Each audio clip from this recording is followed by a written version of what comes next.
At this time, I'd like to invite to the podium a good friend of service learning, a big supporter of this conference, Dr. Randy Webb, President of Northwestern State University.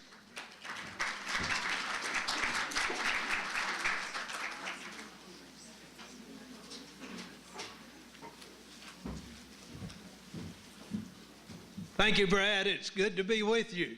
You know, the Apostle Paul, quite eloquently, I might say, said at one time that faith is the substance of things hoped for, and hope is the evidence of things not seen.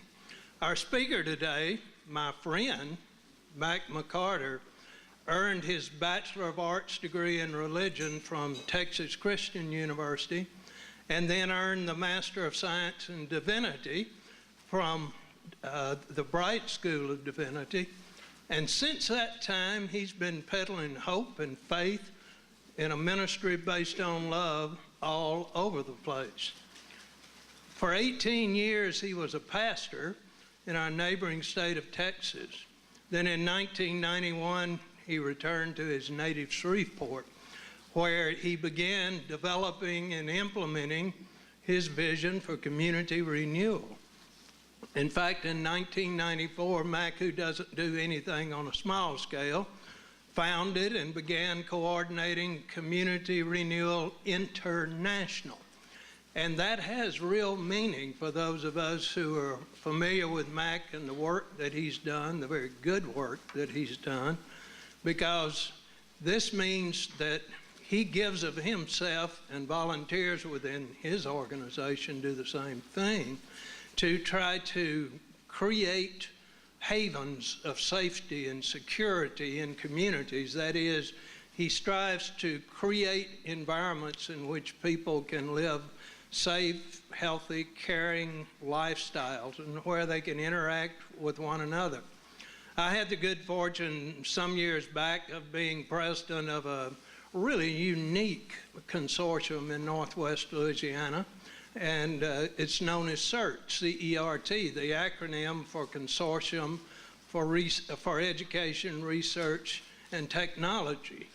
And before I assumed that position, a mutual friend of Mack's and mine asked me to come to Shreveport and learn about what MACK was doing. And I did that, and I spent a whole day with him, and I was energized as a result. We went into Allendale, we went into Cedar Grove, we went into communities where people sometimes have been afraid to go. Not only did we go into those communities, but we saw smiles on people's faces.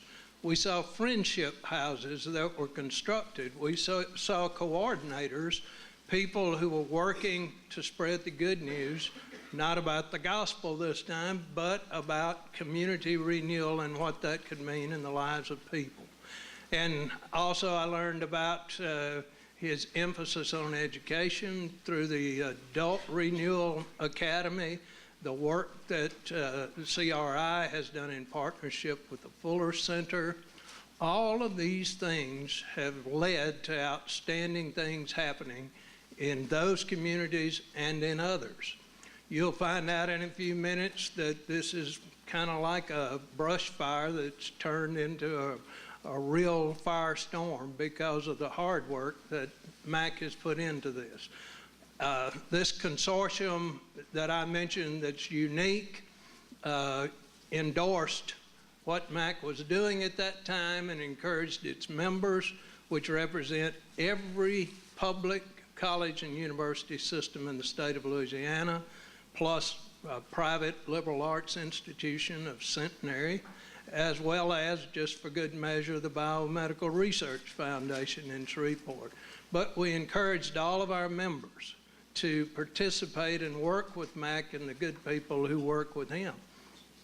And I told MACK a while ago, for better or for worse, possibly worse, I'm now president of CERT again, so possibly some good things may happen, at least in the area of community renewal, because we all have this kind of noblesse oblige where we really owe it to ourselves and to our fellow human beings to try to give people a hand up and not necessarily a handout from conditions they would not otherwise want. His Community Renewal International operation has won all kinds of awards and recognitions from national organizations, the White House, the Robert Woods Johnson Foundation, the Manhattan Institute, Harvard University, and also the Pew Partnership for Civic Change cited CRI as one of the nationally recognized agents for change that should be given careful consideration. He's won a host of individual honors, but that's not as important to him. Those are just byproducts of the hard work that he puts in for the organization and in the lives of people. But one I feel he has to particularly appreciate is the fact that he was named one of 5 finalists for the True North Award. Did I say that there were 2,300 national entries for that award? So that's just evidence of some of the good work that MACK has done. I'm a member of Rotary International. Our motto is service above self. My friend Mac McCarter probably epitomizes that as much or more than anyone I've ever known. It's my pleasure to introduce Reverend Mac McCarter.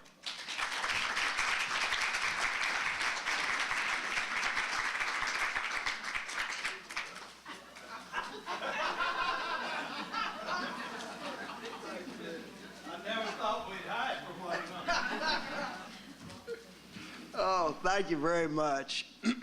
I'm honestly very, very honored to be here, to be among folks that are not only hearers and have wonderfully incisive minds, impassioned hearts, but have got the capacity to translate that all into their hands to reach out and make a difference where you are.